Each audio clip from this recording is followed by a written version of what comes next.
사랑하는 반생 여러분 모두 평안하셨습니까? 여러분을 다시 만나 뵙게 되어서 반갑습니다. 그동안 제가 출타 중이었거나 혹은 제 유튜브 계정이 해킹 당해서 이 영상을 올리지 못했습니다. 임시 계정을 만들어서 당분간 이 계정에 임시로 영상을 올리려고 합니다. 자, 오늘은 제7가 죽음을 이기신 그리스도에 대해서 살펴보려고 합니다. 작년 교과 제7과. 여러분 6과에서는 우리가 뭘 공부하셨죠? 우리를 위해 죽으심에 대해서 살펴보았습니다. 즉 십자가에 대해서 살펴보았습니다.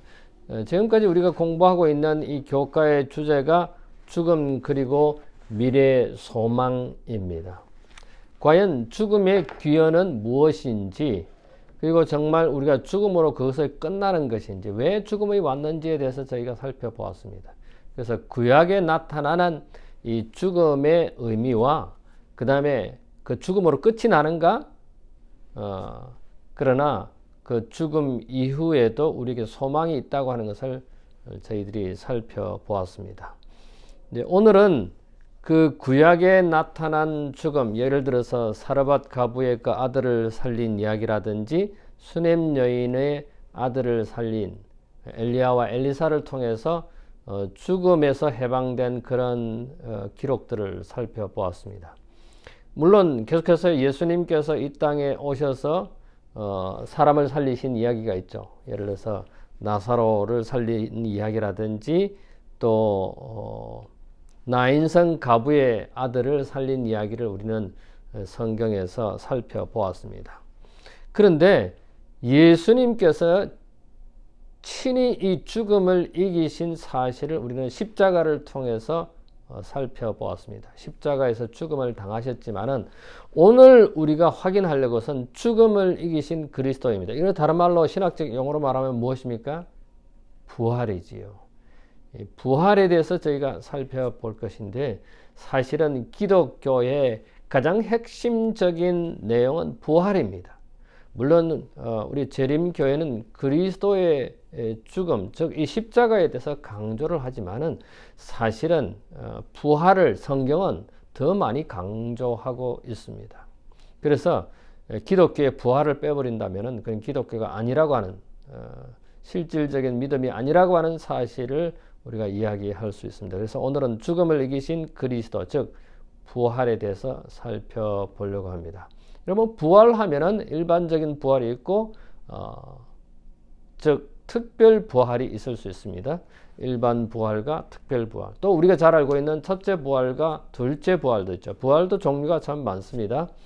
그렇다면은 특별 부활, 즉 일반 부활이라고 하는 것은 우리가 조금 전에 제가 언급했듯이 구약에 나타난 죽은 아들들이 살아난 그것이 일반적인 부활이고, 특별 부활은 무엇입니까?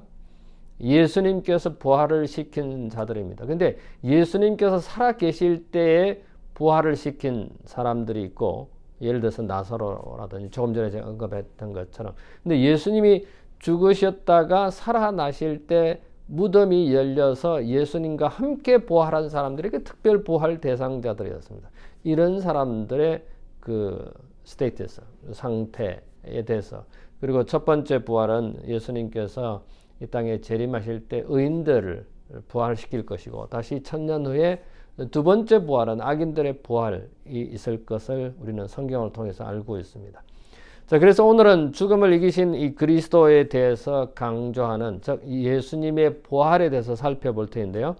먼저 TMI 실천을 한번 볼까요? 장보기 어려운 이들을 도와주세요. 교통사고나 혹은 병이 나서 어려운 사람들의 장을 도와주는 것이 얼마나 좋은 일인지 모릅니다. 그 다음에 이웃 어르신들의 집수리를 도와주세요. 집수리, 여러분이 하실 수 있는 일인 것 같으면은 집수리, 집청소 뭐 이런 것들을 도와주면 참 좋겠죠. 그 다음에 길거리 청소의 날을 개최하세요. 우리 교회나 혹은 우리 성도들이 그런 날을 정해서 길거리를 청소하는 것도 좋은 것이라고 생각이 듭니다. 물론 우리가 시청에다가 혹은 카운티에 신청을 내서 어떤 한 도로를 우리 기관, 즉 교회나 우리의 단체가 이것을 우리가 담당하겠다 하는 그 시에서 그 도로에다가 이 도로를 담당하는 단체명을 기록해 주기도 합니다. 그래서 교회나 단체가 그 거리를 담당해서 청소하는 것도 대단히 좋겠지요. 자, 오늘 기억절입니다. 내가 볼 때 그의 발 앞에 엎드려서 죽은 자 같이 되매 그가 오른손을 내게 얹고 이르시되 두려워 말라 나는 처음이요 마지막이니 곧 살아있는 자라 내가 전에 죽었노라 볼자다 이제 세세토록 살아 있어 사망과 음부의 열쇠를 가졌노라. 요한계시록 1장 17절과 18절에 있는 말씀입니다. 예수님의 부활은 기독교 사상의 핵심이라고 하는 것을 말씀을 드렸습니다. 그래서 사도 바울은 뭐라고 말했습니까? 예수님의 죽으심과 부활을 증거하겠다고 그렇게 성경에 말하고 있습니다. 자, 학습 목표는 예수님의 부활은 그 누구도 막을 수 없는 역사적 사실임을 우리 확인하는 작업이 이번 교과의 주 포인트입니다. 자, 여기 몇 가지 TMI 위로해 보면은 질문이 있습니다. 힘든 소식을 듣게 될 때 여러분은 어떻게 반응하십니까? 아주 어려운 소식을 들었을 때 여러분의 반응은 어떻고, 예수님의 제자들이 예수님이 부활하셨다고 하는 소식을 들었을 때 예수님의 제자들의 반응은 무엇이었습니까? 믿지 못했지요. 자, 두 번째 질문은 예수님을 무덤 안에 가두어두기 위한 행동들이 도리어 부활의 확실한 증거가 된 이유는 무엇입니까? 우리가 좀 이따 자세히 보겠습니다만은 예수님을 죽게 하고 그 다음에 그 돌무덤에 장사 지내고 돌로 임봉하고 병사들로 지키게 하고 이렇게 해서 예수님이 죽었다고 하는 사실, 즉 부활한다고 하는 그 소식을 이야기를 들었을 때 이들은 그것을 믿지 못하게 하고 또 부활한 것을 숨기게 하려고 노력했지요. 그러나 그렇게 한 그 사실이, 즉 무덤에 가두게 하려고 돌로 임봉하고 병사들로 지키게 하고 그 다음에 돈을 줘서 예수님이 부활한 것을 말하지 못하게 하는 그 모든 것들이 오히려 예수님의 부활의 증거가 되었다고 하는 사실입니다. 그 다음에 네 번째, 예수님께서 부활하실 때 함께 부활한 성도들의 성경은 무엇이라고 말하는가? 우리가 이따 좀 자세히 보겠습니다만 예수님이 부활하실 때 특별 부활한 그 사람들은 그 성에 들어가서 내가 살아난 것을 보여줬다고 했습니다. 우리가 좀 이따 자세히 공부하게 됐습니다. 부활하신 예수님을 만난 제자들의 반응은 어땠습니까? 물론 예수님이 부활하신 것에 대해서 믿지 못하고 의심했겠지만은 예수님이 부활하신 것을 확인한다면은 그들이 기뻐하고 또 확신을 갖게 되었지요. 그 다음에 여섯 번째, 그리스도를 가리켜 잠자는 자들의 첫 열매라고 하는 이 대단히 중요한 용어가 오늘 우리가 공부하게 될 것입니다. 이 부활한 잠을 자는 자들의 첫 열매라고 하는 이것은 예수님께서 부활의 창시자라고 하는 것입니다. 부활의 키, 즉 생명과 죽음의 키를 갖고 계신 분께서 부활을 창조하신 창시자라는 것을 우리가 다시 한번 더 확인하게 될 것입니다. 자, 여기에 이제 결론적인 부분, 죽음을 이기신 그리스도 제7과는 다시 살아나리라고 한 예수님의 말씀을 기억하고 대제사장들이나 바리새인들이 그것을 숨기기 위한 행동들을 했죠. 예를 들어서 아까도 말씀드린 것처럼 돌로 임봉하고 병사들로 지키게 하고 돈을 주어서 그 병사들이 예수님이 부활하신 것을 말하지 못하게 하는 이런 등등 했지만은, 그러나 분명한 것은 부활은 역사적 사실이라고 하는 사실을 오늘 저희들은 결론적으로 확인하게 될 것입니다. 자, 우리를 위해 죽으신 예수님의 그 십자가, 오늘 지난주가 그랬죠. 오늘은 죽음을 이기신 그리스도, 즉 부활이라고 하는 단어에 초점을 맞출 것이고, 제8가에서는 우리가 구약의 죽음에 대한 의미와 또 그 기원과 시초 이런 것들을 배웠고, 또 소망에 대해서 죽음이 끝이 아니다, 잠자는 것이다 배웠지만은, 제8가에 있어서는 신약에 있어서 그 죽음의 의미와 그 소망이 무엇인지를 공부하게 될 것입니다. 그래서 제7과 죽음을 이기신 그리스도의 첫째 날 11월 6일 일요일 봉인된 무덤입니다. 제가 아까 말씀드렸죠. 예수님이 사흘 만에 부활할 것, 3일 만에 부활할 것이라고 하는 것을 이야기를 들은 대제사장들과 종교 지도자들이 예수님이 부활하지 못하게 하려고 또 이 사실을 숨기기 위해서 노력한 것들이 있습니다. 첫 번째 그들이 한 것은 무덤을 봉인했다고 하는 것입니다. 무덤을 어떻게 봉인합니까? 큰 돌을 굴려서 누구도 그 돌을 굴릴 수 없을 정도로 무덤을 막아놨던 것입니다. 뿐만 아니라 그 무덤에 100명의 병사들을 보내서 무덤을 지키게 한 것입니다. 누구도 그 시체를 가져가지 못하게, 예수의 제자들이 와가지고 그 시체를 가져가가지고 거짓말로 예수님이 부활했다 이렇게 말할 수 있다고 하는 생각 때문에 그들은 시대의 소망에 보면은 100명의 군인들을 배치했다고 기록하고 있습니다. 사단은 이 십자가에 위해서 죽음을 통해 그리스도의 사명을 실패하게 보이려고 노력한 종류들이 있습니다. 행동들이 있습니다. 첫 번째, 유다가 구세주를 배반하게 만들었고, 두 번째, 대제사장들과 장로들이 예수님을 처형하도록 요구했고, 그 다음에 세 번째로는 제자들이 다 예수를 버리고 도망가 버렸습니다. 우리가 그 사실을 다 잘 알죠. 그 다음에 네 번째, 베드로는 예수님을 몇 번 부인했습니까? 3번이나 부인했습니다. 그 다음에 다섯 번째, 제가 아까 말씀드린 것처럼 무덤을 로마의 경비병, 즉 100명의 군인들로 경비하도록 시대소망 778쪽에 그렇게 기록하고 있습니다. 그러나 예수님께서는 이 지상 사역 기간 동안에 십자가 죽음에 관해서 뿐만 아니라 부활에 대해서도 언급했습니다. 내가 3일 만에 살아나리라고 하는 것은 성경 여러 곳에 있습니다. 그래서 예수님께서 예를 뭘로 들었습니까? 요나가 물고기 뱃속에 들어가서 3일 후에 다시 살아난 이야기를 예수님이 친히 마태복음 12장 39절과 40절에 언급을 하고 있습니다. 그래서 예수님 자신이 마태복음 16장 21절과 17장 그리고 계속해서 내가 3일 만에 살아나겠다고 하는 것을 말씀하셨습니다. 십자가에 달리신 후에 내가 3일 만에 살아날 것이라. 그런데 이 대제사장들과 바리새인들은 예수님의 그 부활을 막고자 그들이 할 수 있던 모든 방법을 동원했지요. 아까도 말씀드렸죠. 여러 가지 방법을 동원했는데 큰 돌로 막는다든지 병사들 100명을 파송해서 그걸 지킨다든지 또 예수님이 살아나시고 난 다음에 그거를 사람들에게 이야기하지 말라고 병사들에게 돈을 줘서 입을 막게 한다든지 이런 사실들을 우리는 성경을 통해서 압니다. 마태복음 27장 62절과 66절을 읽어보라고 하는데 여기에 무슨 내용이 있습니까? 대제사장들과 바리새인들이 빌라도에게 요청합니다. 뭘 요청합니까?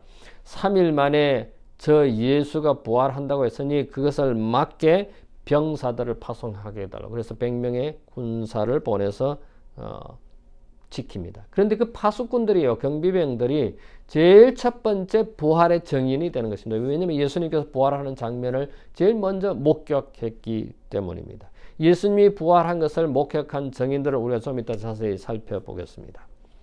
예수님의 부활을 막고자 노력해서는 결국 실패했습니다. 그것은 오늘날 우리에게 어떤 기별을 주고 있습니까? 하나님이 하시는 일, 예수님이 하시는 일을 그 인간이 그 누구도 막을 수 없다고 하는 사실을 분명히 예수님의 부활을 통해서 우리가 확인하게 됩니다. 그래서 우리는 하나님의 말씀대로 순종하는 삶을 살아야 하겠지요. 두 번째 날에 한번 보십시다. 봉인된 그 무덤을 돌을 치우고 예수님께서 살아 나오셨습니다.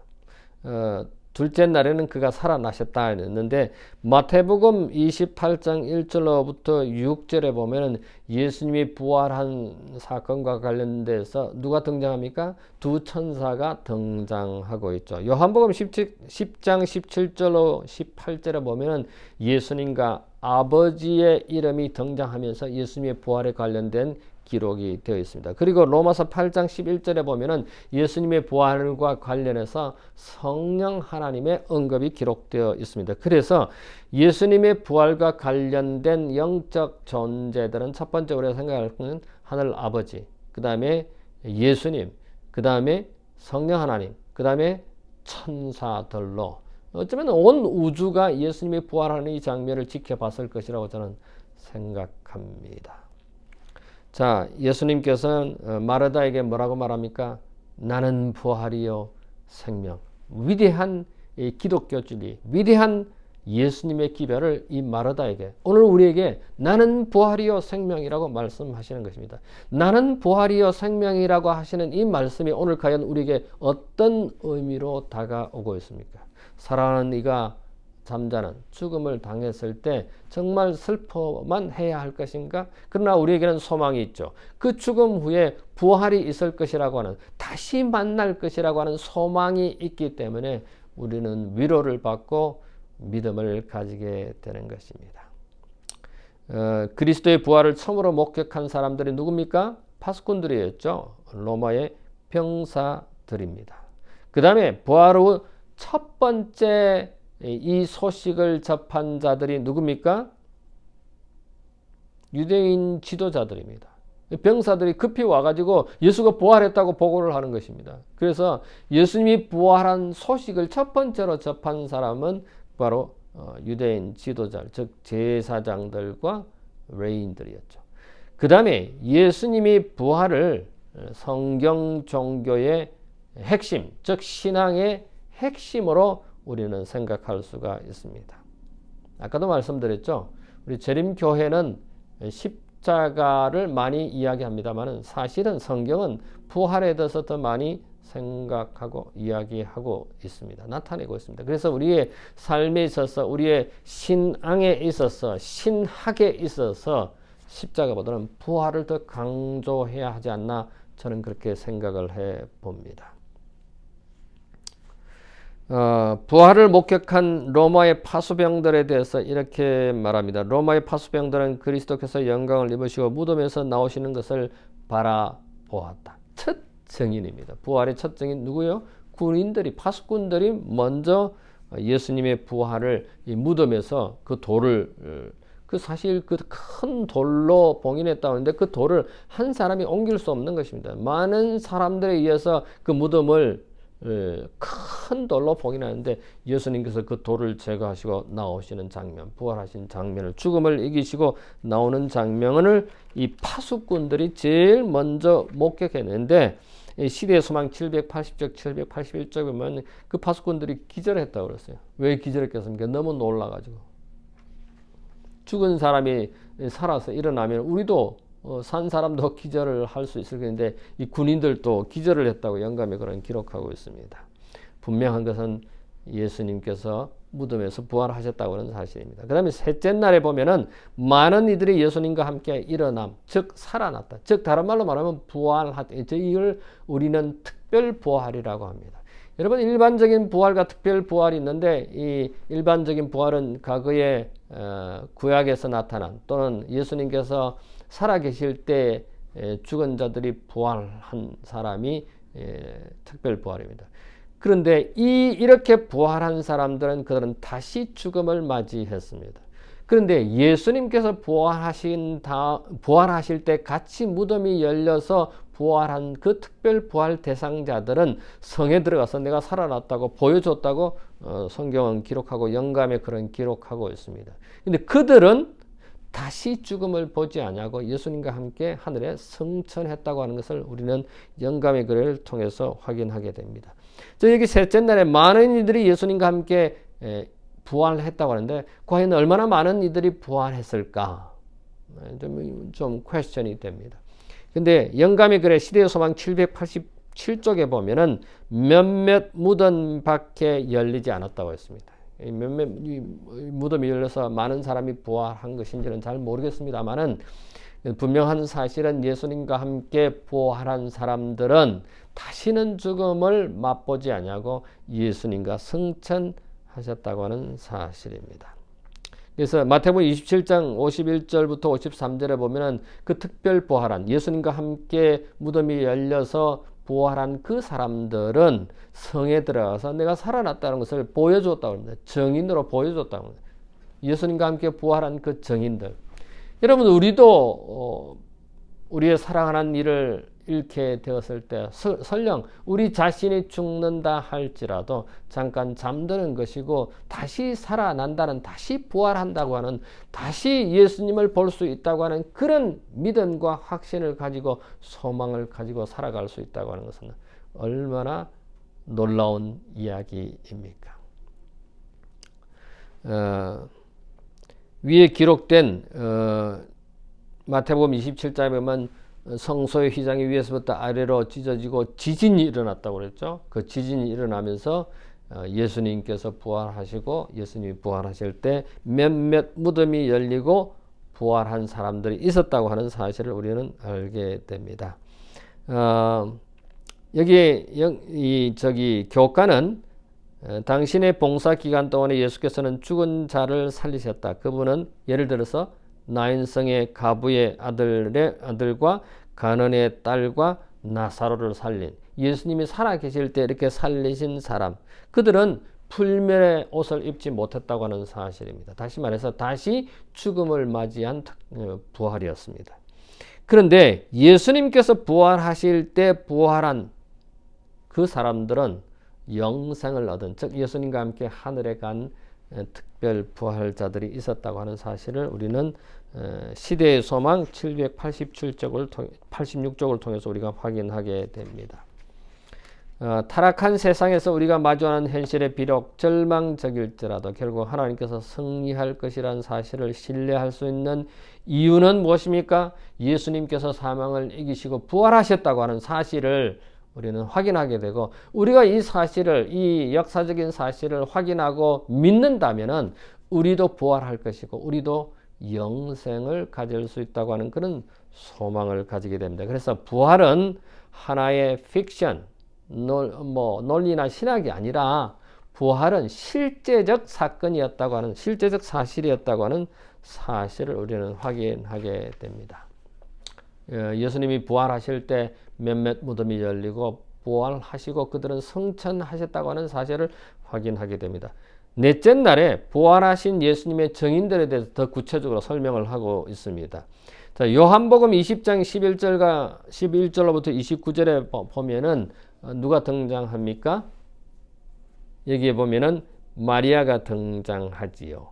물론 우리가 첫 번째로 생각할 것은 그 병사들 100여 명이 예수님의 무덤을 지키고 예수님께서 무덤을 열고 부활하신 것을 본 첫 번째 증인들은 저는 이 파수꾼 전 병사들이라고 생각합니다. 그 다음에 요한복음 20장에 마리아가 그 빈 무덤에 와서 예수님이 계시지 않는다고 하는 것을, 그리고 그 안에 있었던 한 존재에 대해서 동산지기인 줄 알고 이렇게 마리아가 대화를 하죠. 그때 예수님께서 자신이 부활한 예수라고 하는 것을 3일 전에 죽은 자기를 나타내시죠. 그래서 두 번째 정의는 마리아라고 우리가 생각할 수 있습니다. 고린도전서 15장 5절로 8절에 보면 여기에 등장하는 예수님의 부활에 대해서 증거하는 사람들이 나옵니다. 예를 들어서 개방 12제자, 그 다음에 500여 명의 형제들에게 예수님께서 부활하신 후에 나타나신 사건, 그 다음에 야고보에게 나타난 것, 모든 사도들에게, 또 심지어는 바울에게 나타났습니다. 바울은 언제 예수님을 만났습니까? 다메섹 도상에서 예수님을 만나죠. 자, 빈 무덤에 있던 두 천사들은 막달라 마리아와 여인들에게 예수님께서 다시 살아나셨다고 하는 것을 말씀해 주셨고, 누가복음 24장에 보면은 베드로에게 또 마가복음 16장에 보면은 엠마오로 가는 두 제자들에게, 또 다락방의 제자들에게 찾아오신 예수님, 또 심지어 도마, 나는 이 예수님께서 부활한 것을 믿지 않겠다고 했는데 못 박힌 손에 창 찔린 옆구리에 내 손가락을 넣어보고 확인하지 않으면 내가 믿지 않겠다고 했는데 예수님께서 나타나셔서 도마야, 내 손에 너 손가락을 넣어보라. 그때 도마가 뭐라고 고백합니까? 주님, 예수님, 당신은 살아나셨다고 고백하는 거죠. 그 다음에 고린도전서 15장 6절에 500여 형제에게, 고린도전서 15장 7절에 야고보에게, 또 예수님께서 갈릴리 해변에서 제자들과 함께 생선 좀 가져오느라 함께 생선을 가지고 고기를 잡는 어부들과 아침 식사를 한 제자들, 그 다음에 베드로, 요한복음 21장 1절로 23절에 보면은 예수님께서 베드로와 대화를 나누게 되죠. 그 다음에 사도 바울, 제가 아까 말씀드린 것처럼, 자, 이런 사람들이 예수님께서 이 땅에 죽으셨다가 살아나셨다고 하는, 즉 부활하셨다고 하는 증인으로 성경에서 또 영감의 길에서 우리는 확인하게 됩니다. 그러므로 예수님께서 그 도마에게 하신 말씀을 우리는 좀 생각해 볼 필요가 있습니다. 너희는 보고 믿느냐? 보지 않고 믿는 자들은 복되다고 했습니다. 우리는 보지 않고 믿는 자들입니다. 더 복을 받는 사람들입니다. 예수님께서 부활하신 그 장면들 생각하게 될 때, 예수님이 부활한 그 역사적인 사실에 대해서 사람들에게 증인이 되어야 할 것이 여러분과 저에게 주어진 사명이 아닌가 하는 생각이 듭니다.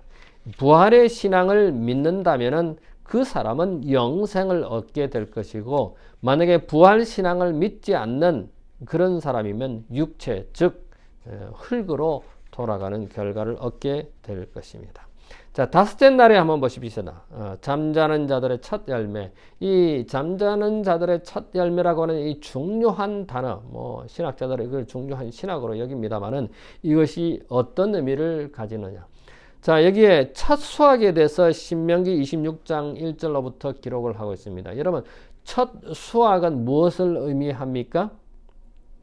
가나안 땅에 이스라엘 백성들이 입주해 가지고 첫 수확물로 제사를 지냅니다. 여러분, 첫 열매라고 하는 것은, 첫 수확은 그것이 어떤 의미냐면은, 그 첫 열매는 여기 고린도전서 15장 20절에 예수님이 잠자는 자들의 첫 열매라고 이렇게 이야기를 하고 있습니다. 그래서 구약과 신약의 이 첫 열매를 대비해서 설명하고 있는데, 곡식처럼 첫 열매, 첫 수확하는 것처럼 부활자들은 예수님과 같은 몸으로, 생명으로 부활한다고 하는 사실입니다. 그래서 이 첫 열매는 고대 이스라엘 농사와 관련된 것인데, 첫 열매의 수확은 어떤 의미냐면은, 첫 번째로는 수확이 시작되었다고 하는 그런 의미고, 두 번째로는 그 수확물의 질을 의미하는 것입니다. 그 퀄리티, 얼마나 이 수확물이 좋은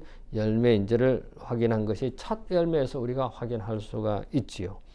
그래서 이 첫 열매가 나머지 모든 수확물도 그와 같을 것임을 나타내는 것이라면, 예수님이 첫 부활의 열매라고 한다면은 나머지 죽은 자들이, 그리스도 안에서 죽은 자들의 열매, 예수님이 첫 열매로 그렇게 생명으로 다시 재탄생하셨다면은 나머지 그 이후에 일어나는 부활, 즉 부활하는 그 모든, 죽음에서 나오는 그 모든 자들도 예수님처럼 생명을, 영생을 소유하게 될 것이라고 하는 사실을 우리는 확인하게 됩니다.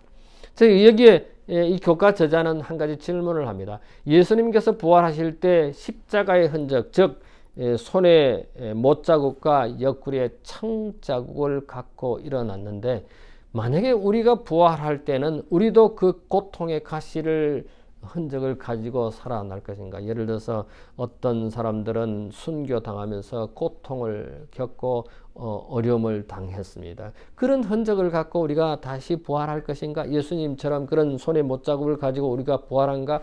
예를 들어서 바울의 육체의 가시라고 하는데 그 안질이 좋지 못한, 눈이 좋지 못한 그런 형태로 부활할 것인가? 아니라는 것입니다. 이게 영감에 걸어보면은 또 우리가 확인할 수 있는 것은 우리가 부활할 때 우리는 변화된 모습으로 그 모든 육체의 가시들은 보이지 않는 온전한 형태로 부활할 것임을 성경은 말하고 있습니다. 예를 들어서 살아남는 이들 275쪽이라든지 또 고린도전서 15장 50절로부터 54절에 보면은 우리는 온전한 몸으로 부활할 것이라고 영감의 그런 성경은 우리에게 말하고 있습니다.